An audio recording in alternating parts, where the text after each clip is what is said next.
Je me souviens encore du bruit sec de la porte qui claqua derrière moi. Ce soir d'hiver où j'avais 14 ans. Mon père, les yeux injectés de rage et de dégoût, venait de jeter un sac poubelle noir à mes pieds sur le trottoir glacé de notre immeuble à Lyon. Dehors, sale fille contre nature, avait-il hurlé avant de disparaître à jamais de ma vie. 13 ans plus tard, sous la pluie fine de Paris, j'étais devenue Emma Duval, 27 ans, graphiste freelance, vivant dans un petit appartement mansardé du Marais. J'avais appris à survivre, à sourire poliment, à cacher la cicatrice béante que cette nuit avait laissée en moi. Je ne croyais plus aux familles, ni aux promesses éternelles. Pourtant, ce soir-là, sur le pont Saint-Louis, tout allait basculer à nouveau. Je courais sous l'averse, mon parapluie renversé par le vent, quand je la heurtai violemment. Mon dossier de dessin s'éparpilla sur les pavés mouillés. Elle se baissa en même temps que moi, ses doigts effleurant les miens alors que nous ramassions les feuilles trempées. Pardon.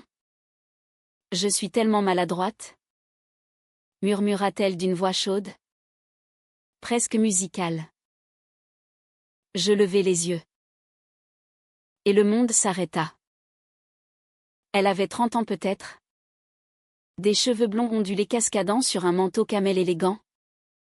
Des yeux verts translucides bordés de cils noirs. Un visage fin. Aristocratique. Mais marqué d'une tristesse ancienne. Elle me tendit une esquisse sauvée de l'eau.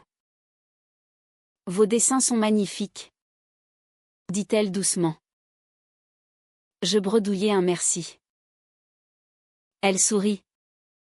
Un sourire qui creusait une fossette légère sur sa joue gauche. Sarah, se présenta-t-elle. Sarah de Montfort. Emma et Sarah. Deux noms qui, dès cette seconde, allaient s'entrelacer comme une malédiction et une bénédiction. Les semaines suivantes furent un tourbillon. Sarah m'invita à prendre un café pour réparer ma maladresse.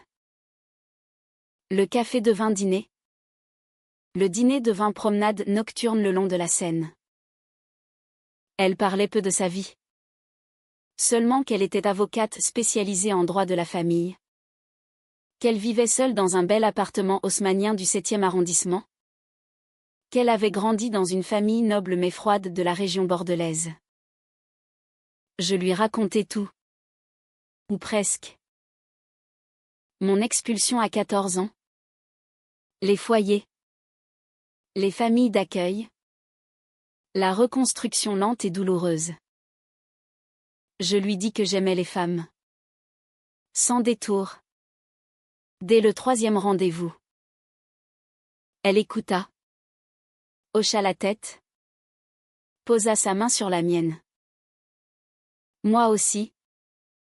Emma. Souffla-t-elle enfin.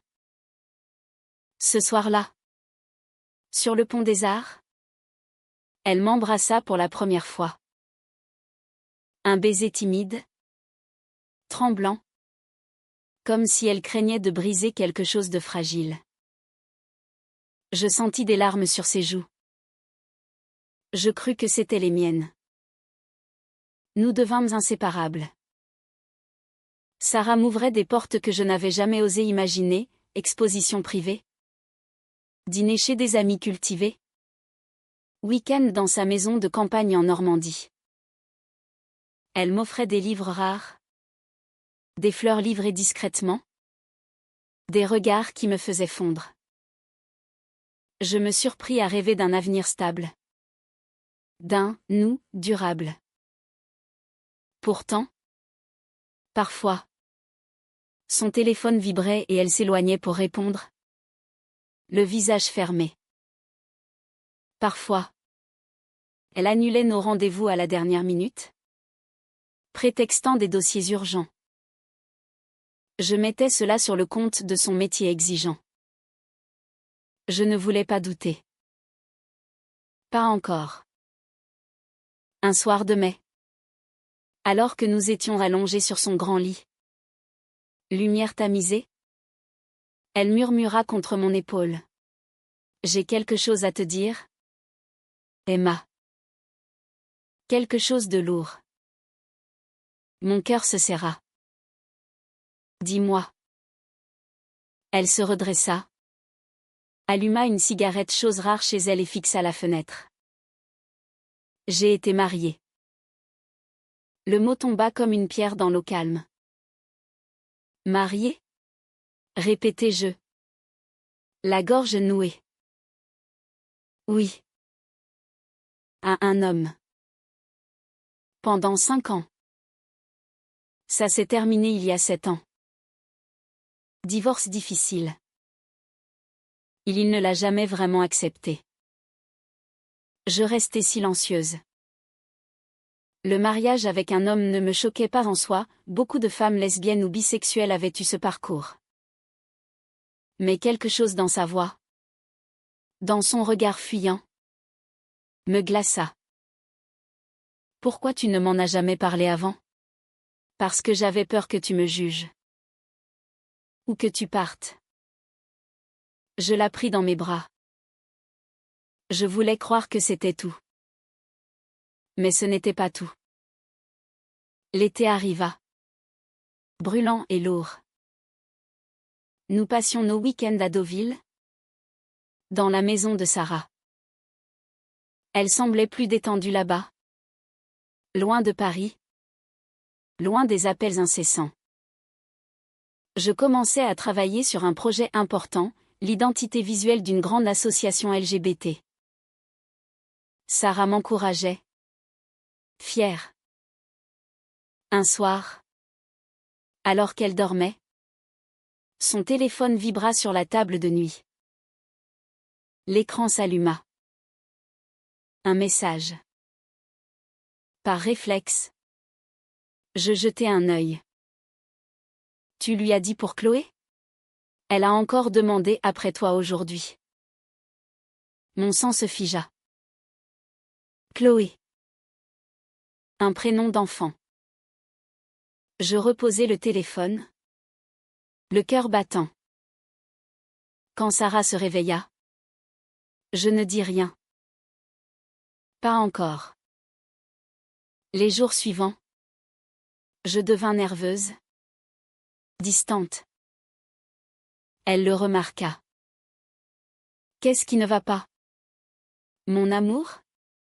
Je craquai. Qui est Chloé? Son visage se décomposa. Elle pâlit. S'assit lourdement sur le canapé. Ma fille. Souffla-t-elle enfin. Elle a 9 ans. Le monde vacilla. Une fille. Sarah avait une fille. Et elle me l'avait cachée pendant presque un an. Pourquoi tu ne m'as jamais parlé d'elle? Les larmes coulèrent sur ses joues. Parce que son père a la garde principale. Parce qu'il me menace depuis le divorce de me priver totalement de elle si je vis ouvertement avec une femme. Il vient d'une famille puissante? Emma. Des juges. Des avocats. Il a déjà gagné une fois au tribunal. Je la vois seulement certains week-ends. En cachette. Je ne peux pas risquer de la perdre. Je me levai. Tremblante de colère et de douleur. Tu m'as menti pendant des mois. Tu m'as fait croire que tu étais libre. Que nous pouvions construire quelque chose. Je voulais te protéger. Et la protéger. Elle. Et moi. Criai-je. Moi dans tout ça? Je partis cette nuit-là. Sous la pluie normande. Je marchai jusqu'à la gare. Elle me rattrapa. Pieds nus sur la route. En larmes. Emma. Je t'en supplie, je l'aime. Cet enfant. C'est tout ce qu'il me reste de normal aux yeux du monde. Si je la perds. Je la regardais. Cette femme que j'aimais plus que tout. Brisée entre son amour pour moi et son amour maternel. Tu aurais dû me faire confiance, Sarah. Je montai dans le train. Elle resta sur le quai. Silhouette trempée et désespérée. Les mois suivants furent un enfer. Je refusais ses appels. Supprimais ses messages. Je me jetais dans le travail. Sortais avec des amis. Essayais d'oublier. Mais chaque nuit, je revoyais son visage sur ce quai. Un jour d'octobre, je reçus une lettre manuscrite. L'écriture élégante de Sarah. Emma. Chloé est hospitalisée. Leucémie. Elle demande après toi. Même si elle ne te connaît que par les photos que je lui montre en secret. Elle dit que tu as l'air gentille. Je sais que j'ai tout détruit. Mais si tu pouvais juste une fois venir la voir. Je ne te demande pas de me pardonner. Juste de lui offrir un sourire. Sarah. Je pleurais pendant des heures. Puis je pris le train pour Bordeaux. À l'hôpital, Sarah était méconnaissable, amaigrie. Cernes profonds. Cheveux attachés n'importe comment. Chloé. Petite fille brune aux yeux verts immenses. Était branchée à des machines. Mais souriait faiblement. Tu es Emma, demanda-t-elle d'une voix fluette. Je hochai la tête. Incapable de parler. Maman dit que tu dessines des princesses qui s'aiment entre elles. C'est vrai? Je ris à travers mes larmes. Oui. C'est vrai. Je passais l'après-midi à dessiner pour elle. Sarah nous regardait depuis le seuil. Les yeux rougis. Quand Chloé s'endormit, Sarah me prit à part. Merci. Tu n'imagines pas ce que ça représente. Je ne suis pas revenue pour toi, répondis-je froidement. Je sais. Mais je revins. Encore. Et encore. Pour Chloé. Pour ses dessins. Pour ses questions innocentes sur l'amour. Peu à peu, Sarah et moi recommençâmes à parler. Pas d'amour. De peur. De regret. De culpabilité. Elle me raconta tout, le mariage arrangé presque. La grossesse surprise. La découverte tardive de son orientation. La violence verbale de son ex-mari quand elle avait demandé le divorce. Les menaces sur la garde. J'ai cru que je pourrais vivre deux vies parallèles. Protéger Chloé en restant dans l'ombre avec toi. J'étais lâche. Je ne répondais pas. Je ne savais plus. L'état de Chloé empirait. Greffe nécessaire. Donneur compatible introuvable dans la famille. Sarah s'effondrait. Je la soutenais. Malgré la douleur qui nous séparait encore. Un soir. Après une journée particulièrement dure. Elle me prit dans ses bras dans le couloir de l'hôpital. Emma. Si elle meurt, je ne survivrai pas. Je la serrai contre moi. Pour la première fois depuis des mois. Elle ne mourra pas. Nous nous embrassâmes. Désespérément. Comme deux naufragés. Mais le lendemain. Il arriva. Alexandre de Saint-Rivoal. L'ex-mari de Sarah. Grand. Costume impeccable. regard glacial. Il me toisa avec mépris. Alors c'est vous, la meilleure amie, qui dessine pour ma fille. Sarah se raidit. Alexandre? S'il te plaît. Tu crois que je ne sais pas? Les infirmières parlent. Les photos sur le téléphone de Chloé. Tu veux détruire sa dernière chance de normalité? Je voulus répondre. Mais il leva la main. Si vous continuez à fréquenter ma fille, je porte plainte pour influence néfaste. J'ai déjà les avocats prêts. Sarah pâlit. Tu n'oseras pas. Elle a besoin de nous deux. Elle a besoin d'une mère respectable. Pas d'une déviance. Le mot me frappa comme à 14 ans. Je vis Sarah vaciller. Cette nuit-là, elle vint chez moi à Paris. Effondrée. Il a raison sur un point? Murmura-t-elle. Si je te choisis, je la perds peut-être pour toujours. Même si elle guérit. Je la regardai. Le cœur en miettes. Et si tu me quittes encore une fois? Je ne sais pas vivre sans toi. Mais je ne sais pas vivre sans elle non plus. Le choix impossible. La greffe fut trouvée. Un donneur anonyme. Chloé survécut. Longue rémission. Mais le prix fut terrible. Sarah décida de déménager à Bordeaux. Près de l'hôpital. Près de sa fille. Elle accepta les conditions d'Alexandre, plus de relations ouvertes. Plus de démonstrations publiques. Elle me demanda de rester dans l'ombre. Comme une amie proche. Je refusai. Je ne serai plus un secret? Sarah.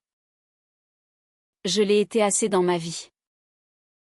Nous nous dîmes au revoir sur le quai de la gare d'Austerlitz. Elle pleurait. Moi aussi. Je t'aime. Emma. Plus que tout. Moi aussi. Mais l'amour ne doit pas être une prison. Elle monta dans le train. Je restai là. Comme elle autrefois en Normandie. Des mois passèrent. Je ne la contactai pas. Je repris ma vie parisienne. Blessée mais debout. Un jour de printemps. Une enveloppe arriva. Dedans. Un dessin d'enfant, deux princesses se tenant la main sous un arc-en-ciel. Avec écrit en lettres maladroites, pour Emma. De Chloé. Maman dit que tu es un ange. Et une lettre de Sarah. Chloé va mieux. Elle parle de toi tout le temps. Alexandre a fini par accepter un peu. Il a rencontré quelqu'un. Une femme divorcée. Il est moins en guerre. Je ne te demande pas de revenir. Je sais le mal que je t'ai fait. Mais si un jour tu passes par Bordeaux, il y aura toujours une place pour toi. Pas dans l'ombre. À la lumière? Si tu le veux encore. Je t'aime. Pour toujours. Sarah. Je pleurai longtemps. Je ne suis pas retournée à Bordeaux. Pas encore. Mais parfois. Le soir. Sur le pont Saint-Louis où tout a commencé. Je sens encore son parfum dans le vent. Et je me dis que l'amour, même brisé, même imparfait, reste la seule chose qui nous rend humains. Parce qu'au fond, nous avons toutes les deux survécu. À nos pères, à nos peurs, à nos erreurs. Et cela suffit. Peut-être. pour continuer à croire.